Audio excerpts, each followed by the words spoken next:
पुणे महापालिकेच्या महापौर निधीत लाखो रुपयांचा भ्रष्टाचार झाला आहे असा आरोप स्वातंत्र्यवीर सावरकर क्रीडा प्रतिष्ठानने केला आहे। महापौर मोहनसिंग राजपाल यांनी स्वतःच्या आणि कर्मचाऱ्यांच्या नावाने लाखो रुपये बँकेतून काढून महापौर निधीची उधळपट्टी केली असल्याचे समोर आले आहे। स्वातंत्र्यवीर सावरकर क्रीडा प्रतिष्ठानचे अध्यक्ष महेंद्र धावडे यांनी या माहितीच्या अधिकारातून घेतलेल्या माहितीतून हा प्रकार उघडकीस आणला आहे। पुणे महापालिकेच्या वतीने महापौरांसाठी दरवर्षी ठराविक रकमेची महापौर निधी म्हणून अंदाजपत्रकात तरतूद केली जाते। त्यासाठी बँक ऑफ महाराष्ट्रामध्ये बचत खाते काढून देण्यात आले आहे।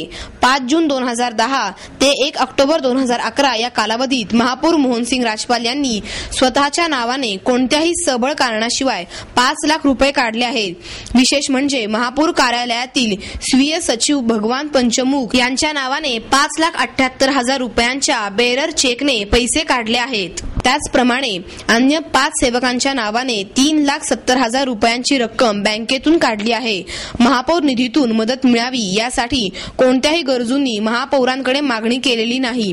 असे असतानाही विविध संस्था आणि व्यक्तींनी लाखो रुपयांची खिरापत दिली आहे। या खर्चावर नियंत्रण नसल्याने मोहनसिंग राजपाल यांच्या काळात लाखो रुपयांचा भ्रष्टाचार झाला आहे। या उधळपट्टीची चौकशी करावी अशी मागणी महापालिका आयुक्त महेश पाठक यांच्याकडे धावडे यांनी केली आहे। पुणे शहरातील नागरिक हे महापौर निधीला काही आर्थिक मदत करासाठी जेणेकरून त्यातून गरिबांना आर्थिक मदत व्हावी एखाद्या ऑपरेशनला किंवा याला त्या तो निधी महापौर निधी या नावाने बँक ऑफ महाराष्ट्रामध्ये जमा होतो आणि दानशूर व इतर ज्या व्यक्ती आहेत की ज्यांना समाजाला मदत व्हावी असं वाटतं त्या लोकांनी ह्या लोकांना महापौर निधीला चेक दिलेले असतात आणि त्यातून महापौरांनी योग्य त्या लोकांना मदत करावी अशी अपेक्षा असते। पण माननीय महापौर राजपाल यांनी या निधीतून जवळजवळ 10 लाख रुपये हे स्वतःच्या कर्मचाऱ्यांच्या नावाने तर स्वतःच्या नावाने 5 लाख रुपये काढून त्याचा गैरवापर केला आहे। जवळजवळ 45 लाख रुपये महापौरांनी वेगवेगळ्या व्यक्तींच्या नावाने या खात्यातून काढलेले आहे। त्याचा कुठलाही हिशोब महापौरांकडे नाही आणि महापौर तो देऊ इच्छित नाही असं त्यांनी माहिती अधिकारात मला उत्तर दिलेलं आहे। याचं नगर सचिवाकडे किंवा पुणे महानगरपालिकेकडे कुठल्याही प्रकारचं रेकॉर्ड नाही।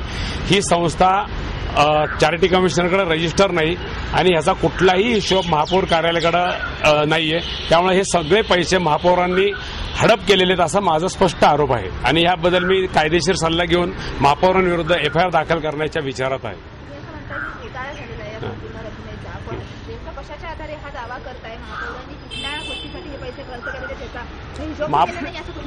महापौरांनी खात्याची जेव्हा माहिती काढली बँक ऑफ महाराष्ट्राच्या ह्याच्यातून तेव्हा महापौरांनी हे बारामती हॉस्टेलला 2 लाख रुपये, ऍडव्हर्टायझिंगच्या बिलाला 3 लाख रुपये, स्विंग मशीनच्या कंपनीला 5 लाख रुपये दिलेले आहेत, ऍडव्हर्टायझिंगला 1,20,000चा चेक दिलेला आहे। हे जे पैसे आहेत हे असा कुठेही महापौर निधी ह्याशी संबंध येत नाही। हे सगळे महापौरांनी आणि 9,98,000 रुपये महापौरांनी कॉर्पोरेशनच्या महापौर कार्यालयातल्या कर्मचाऱ्यांच्या नावाने काढलेले आणि त्यांनी लिहून दिलेले की आम्ही हे पैसे काढले आणि महापौरांना परत दिलेले आहेत। माहिती अधिकारात त्यांनी उत्तर आणि ह्याचा कुठलाही हिशोब महापौर कार्यालय देऊ शकत नाही असं त्यांनी मला माहिती अधिकारात उत्तर दिले। याचा अर्थच महापौर कार्यालय हा सर्व व्यवहार नागरिकांपासून लपून ठेवता, जर लपून ठेवतात त्याचाच अर्थ त्याच्यात गैरव्यवहार आहे असं माझं स्पष्ट मत आहे। एकूण साधारण 45 लाख रुपयाचा हा सगळा हिशोब आहे आणि महापौरांनी स्वतःच्या नावाने 5 लाख, महापौर कर्मचाऱ्यांच्या नावाने 10 लाख आणि इतर असे जे काढलेत हे तर सरळ सरळ महापौरांनी स्वतःच्याच नावाने काढलेले पैसे असं माझं स्पष्ट मत आहे।